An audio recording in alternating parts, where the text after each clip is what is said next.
दोस्तों, आज के इस विश्लेषण में हम एक ऐसी खबर पर बात करने वाले हैं जो सच में आपको अंदर तक झकझोर कर रख देगी। महाराष्ट्र से एक बेहद दुखद और हैरान कर देने वाली घटना सामने आई है। ये कोई आम खबर नहीं है, बल्कि एक ऐसा पारिवारिक विवाद है जिसका अंत बहुत ही भयानक त्रासदी के रूप में हुआ। तो चलिए बिना देर किए सीधा इस घटना के तथ्यों पर नजर डालते हैं और समझने की कोशिश करते हैं कि आखिर वहां हुआ क्या था। खबर का जो मुख्य तथ्य है वो अपने आप में ही दिल दहला देने वाला है। आरोप है कि महाराष्ट्र में एक शख्स ने घरेलू विवाद के चलते अपने ही माता पिता की बेरहमी से हत्या कर दी। मतलब एक बेटा अपने ही जन्मदाताओं की जान ले ले, ये सोचना भी कितना मुश्किल है ना। ये कोई साधारण अपराध नहीं है। बंद दरवाजों के पीछे का तनाव जब इस कदर बेकाबू हो जाए तो वो कितना खतरनाक रूप ले सकता है, ये घटना उसी का एक खौफनाक सबूत है। अब इसके पहले कि हम गहराई में जाएं, आइए इस घटना के बुनियादी तथ्यों को समझ लेते हैं। ये वाकया हुआ है महाराष्ट्र के धुले जिले में शिरपुर इलाके की महावीर सोसाइटी में। जिस व्यक्ति पर एक गंभीर आरोप लगा है उसका नाम चंदन इंद्राम महतो है, और जिन लोगों में अपनी जान गंवाई, बदकिस्मती से वो कोई और नहीं बल्कि उसके अपने माता पिता हैं, रंजू देवी महतो और इंद्राम महतो। सोचिए, ये सब बिल्कुल एक आम से दिखने वाले पड़ोस और एक सामान्य परिवार के बीच हुआ है। तो आखिर ये सब शुरू कैसे हुआ? चलिए उस शुक्रवार के घटनाक्रम पर नजर डालते हैं। दिन की शुरुआत काफी अच्छी हुई थी। माता पिता अपनी बेटी की शादी जैसे एक बेहद खुशी के मौके से घर लौटे थे। दोपहर का समय था, लेकिन घर का माहौल अचानक से बिगड़ने लगा। दोपहर होते होते उनके बीच किसी बात को लेकर एक तीखी बहस शुरू हो गई, और शाम होते होते ये बहस इतनी ज्यादा बढ़ गई कि इसने एक जानलेवा हिंसा का रूप ले लिया। शादी की खुशियों वाला घर चंद घंटों में ही एक भयानक अपराध स्थल में बदल गया। अब सवाल ये उठता है कि आखिर वो ब्रेकिंग पॉइंट क्या था? बात इतनी कैसे बिगड़ गई?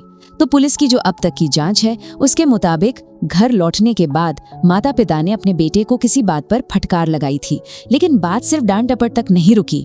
कथित तौर पर बेटे की पत्नी यानी उनकी बहू के सामने कुछ अपमानजनक बातें भी कही गईं, और यही वो पल था जिसने आरोपी के अंदर के गुस्से को पूरी तरह से भड़का दिया। देखिए, हम यहाँ इस हिंसक प्रतिक्रिया को बिल्कुल भी सही नहीं ठहरा रहे हैं। हम बस आपको वो वजह बता रहे हैं जिसे पुलिस ने इस पूरी घटना का मुख्य कारण माना है। इस घटना का सबसे खौफनाक पहलू ये है कि अचानक आए गुस्से में घर में रखी कोई आम सी चीज भी कितने जानलेवा साबित हो सकती है। आरोपी ने कोई पहले से प्लान करके हथियार नहीं खरीदा था। उसने वार करने के लिए घर में रखे एक मूसल का इस्तेमाल किया। जी हाँ, वही मूसल जिससे हम रसोई में मसाले वगैरह कूटते हैं। गुस्से के उस अंधे पल में रोजमर्रा इस्तेमाल होने वाली वो आम सी चीज एक घातक हथियार बन गई।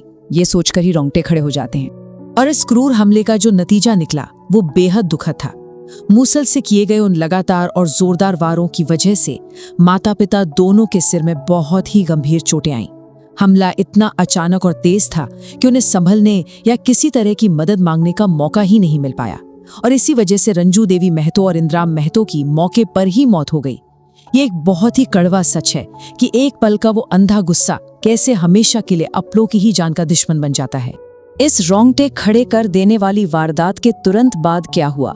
अपने ही माता पिता की जान लेने के बाद आरोपी चंदन ने वहां से भागने की कोशिश की, लेकिन यहीं पर स्थानीय लोगों की यानी पड़ोसियों की एक बहुत ही अहम भूमिका सामने आती है।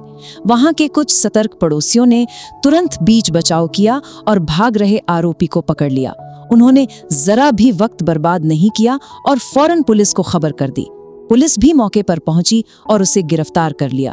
अगर पड़ोसी इतनी मुस्तैदी नहीं दिखाते तो शायद आरोपी वहां से भाग निकलने में कामयाब हो जाता।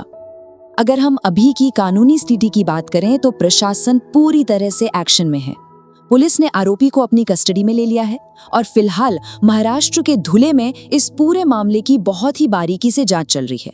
जांच अधिकारी क्राइम सीन से जुड़े हर एक सबूत को इकट्ठा कर रहे हैं, पड़ोसियों के बयान दर्ज किए जा रहे हैं, ताकि जब ये मामला अदालत में जाए तो हर एक कड़ी बिल्कुल साफ हो। ये पूरी कानूनी प्रक्रिया बहुत जरूरी है ताकि सच सामने आ सके और कानून अपना काम कर सके। तो दोस्तों, इस विश्लेषण के अंत में ये पूरी घटना हमें सोचने पर मजबूर कर देती है एक छोटी सी पल भर की घरेलू बहस इतनी तेजी से एक ऐसी भयानक त्रासदी में कैसे बदल सकती है जिसे कभी वापस ठीक नहीं किया जा सकता। ये सिर्फ एक क्राइम की खबर नहीं है, ये हमें दिखाती है कि जब हमारी समझदारी और बातचीत की जगह हमारा अनियंत्रित गुस्सा ले लेता है तो उसके कितने विनाशकारी परिणाम हो सकते हैं। ये हम सबके लिए एक बहुत बड़ी चेतावनी है कि घर के तनावों को कभी भी नजरअंदाज नहीं करना चाहिए।